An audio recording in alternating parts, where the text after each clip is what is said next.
छोटा सा तबसरा था उसके बारे में पूछना था आपसे कि मैं चैनी एक हैं dean of faculty of religion, वो इसमें स्पेशलाइज हैं ज्यूइश रिलीजन में। ठीक है। उन्होंने किताब लिखी हुई है जिसमें उन्होंने नॉर्थ अरेबियन कनेक्शन साबित करने की कोशिश की है अपने ओल्ड टेस्टामेंट की, और उन्होंने कहा कि एक लफ्ज़ बार बार इस्तेमाल होता है ये इब्रानी में यरामहील, एक्चुअली ये इस्माइल के साथ ताल्लुक़ रखता है। मैंने कहा शायद हजूर को अगर इसके बारे में अच्छा है, आप मुझे वो किताब भेजें या उसके एक्सेप्ट भिजवा दीजिए, फोटोकॉपी। जी, ये बड़ी अहम बात है जी, बहुत इंटरेस्टिंग था ये। बहुत अहम है जी।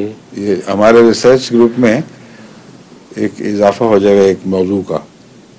आप उसके जो मुतल्लिक़ा इक़्तिबासात हैं उनकी फोटोकॉपी मुझे भिजवा दें तो तहक़ीक़ करेंगे। तो बहुत अच्छा है, अच्छी बात हमें बताइए, माशाअल्लाह।